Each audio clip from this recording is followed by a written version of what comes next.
We are sorry for your call at this time. Please leave us. Where the fuck you been?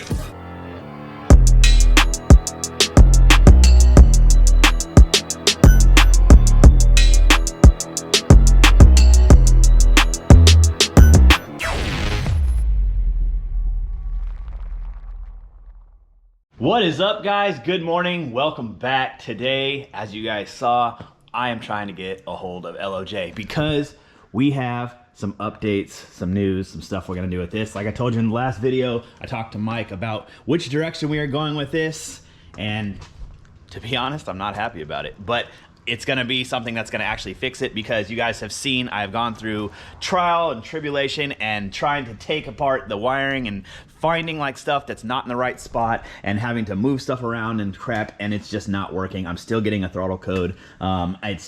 It's not working with the VQ pedal, and Mike and I have heard that from before when we were doing his LS swap, my LS swap, not to use a VQ pedal, but they had said that they got it figured out, and I don't know, the bugs of it are just not what we want to deal with. So anyway, let's get into it.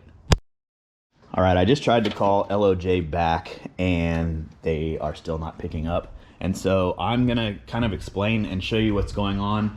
We do not have a throttle pedal still. One of the things they tell you to do is you have to clock the throttle pedal to a certain voltage, so that way, I guess the LS ECU is really finicky with the voltage from the throttle pedal, so you have to make it over 3.5 volts. We still don't have that. So, well, I've clocked it and I've gotten to the 3.5 volts. Like, that's not the issue. The fact is when you turn the car to the on position, let me show you guys. Come on. We'll just go through.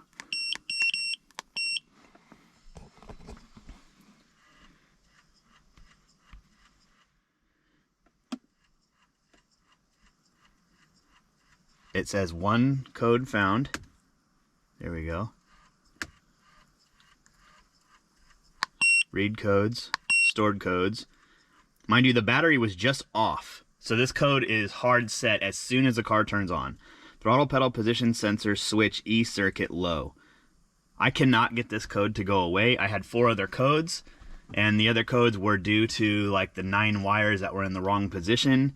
So now all that's left is just one code, but clocking the pedal, changing the pedal, and looking for any other wiring issues. LOJ has sent me the full wiring schematic on everything that has to do with the pedal wiring, and so I don't know.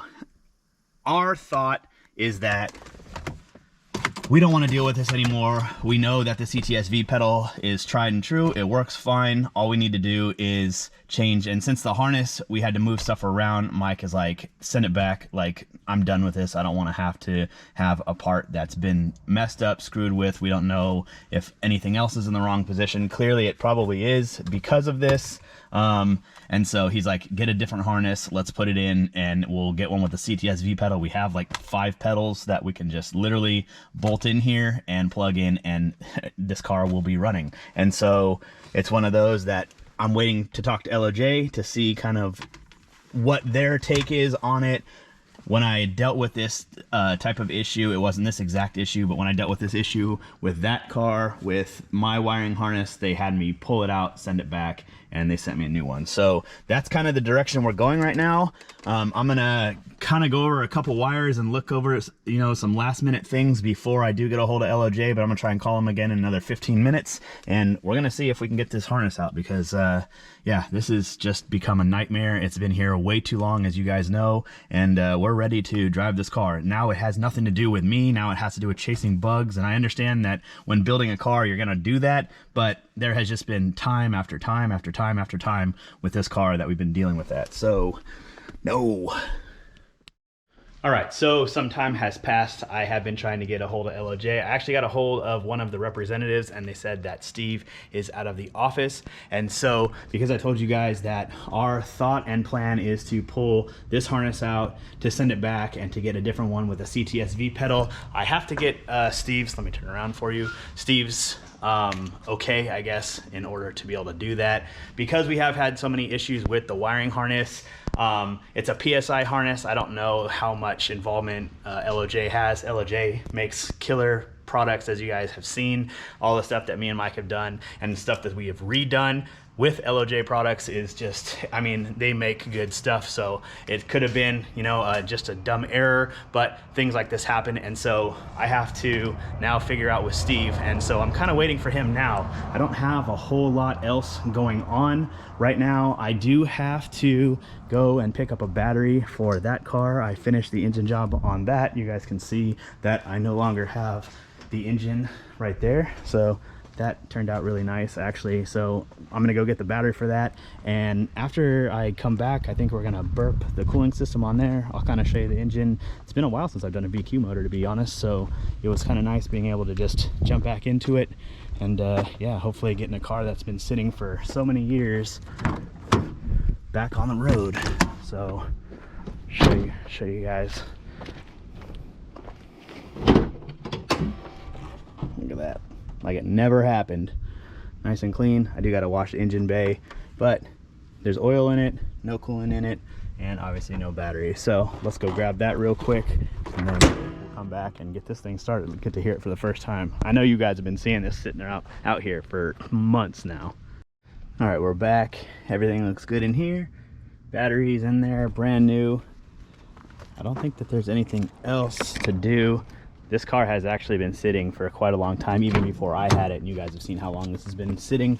So we have a light flashing, and oh, we got lights on there. See how this does. I don't know how long this fuel's been sitting in here either. Doesn't look like there's much. Oh, here goes nothing.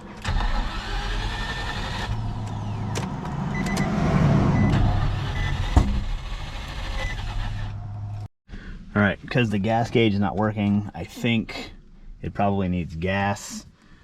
Or, I mean, the gas gauge isn't going up. I don't know if it's working or not, but it probably needs gas. It doesn't sound like it's even trying to fire. That's one of the things about taking on someone else's project. You don't know where they left off, how long it's been sitting actually, and what's going on. So I guess we will, get gas in a gas can and see if it starts from there.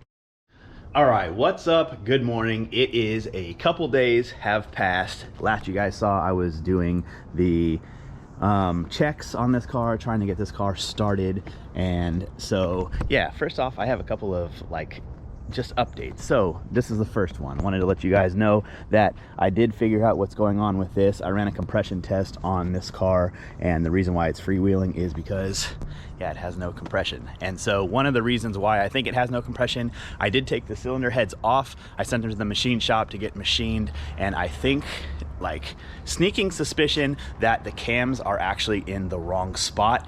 I don't think that the lobes are where they should be, so it's not building any compression, and now that whole car, that whole motor, everything has to come back apart. I have to re-inspect everything. Yeah, it really sucks. I kind of just took the word for the machine shop. They had it all put back together. I guess they just laid the cams in there. You do have to take the cams out to put the cylinder head bolts in, but I thought they had them in the coordinating spots. And yeah, so welcome to the life of a mechanic, I guess. Anyway, but yeah, so that's what's going on with that car. All right, update number 2. Let you guys know I have been working pretty diligently on this. We were up pretty late last night, actually, even working on this. Wanted to show you guys kind of the progress of this. I know some of you in the comments have asked what's going on with the Integra, and you can see we have a lot of it done. It looks really, really good in this color. I didn't think it was going to be such a drastic transformation. We got the black on the roof. We do have to do a lot of trimming, obviously, but you can see this car is going to look super sick when it's all this color. So yeah, just wanted to give you guys a quick update. I know a lot of people in the comments do see the Hondas in the driveway, and so yeah, figured I'd give you guys a little bit of a look on this car. So the last is this car. You guys have known the struggle with this car, everything that we've been going through.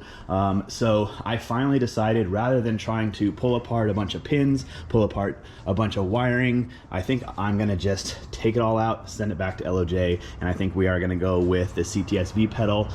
We've heard that it can work with the VQ pedal, but having to clock it and having to do a bunch of things with that and trying to make it work that way is just not something I wanna do. I don't wanna keep playing with this. I want this car to be able to go and drive and be reliable, and you know, even if we do get it going, who knows how much longer before it starts having issues with the VQ pedal.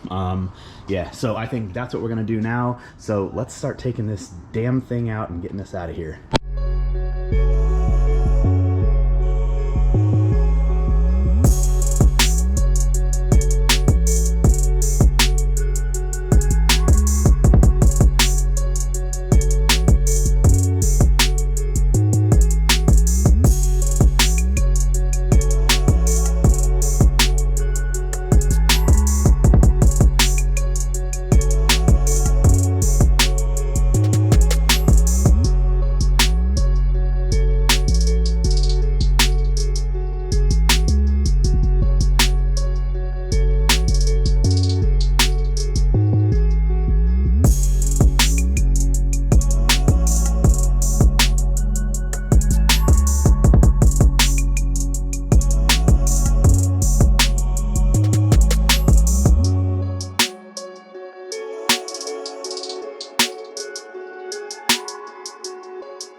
Well, that's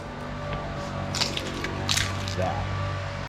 All right, and that's out, back to square one. Come over here and grab what we should have grabbed in the first place, our CTSV pedal. We have like 3 of them. I know Mike wanted to keep it like OEM as much as he could, but sometimes that just doesn't work the best. And so now we're gonna go back to what we know, what's in this car, what's in his 350Z, and now is gonna be in this car is gonna be a CTSV pedal and a new harness. So yeah, I'm gonna box it up, send it out to LOJ, and we are gonna get back on this project because I know y'all dying to see this thing drive. I'm dying to see this thing drive. I wanna drive it, and it's just been in here way too long. And I mean, we have gone through a lot of trials and tribulations with this car. You guys know that a lot of the stuff that we've done in this car, the AC, the different LOJ pulleys, I mean, everything trying to be factory, it's just been a headache and a learning experience, that's for sure. But I'm kind of glad that we did it.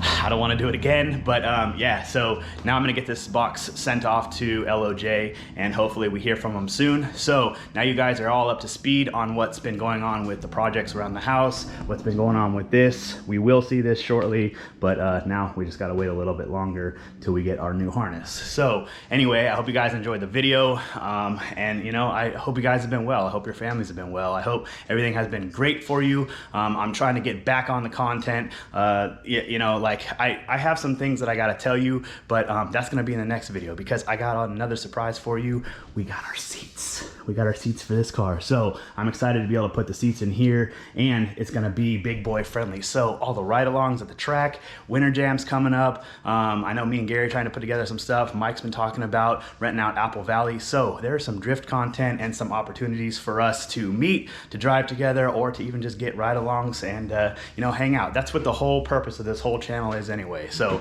can't wait to meet y'all. Like I said, I hope you've been well. I hope your family's been well, and I'll see you in the next video. Much love. Peace.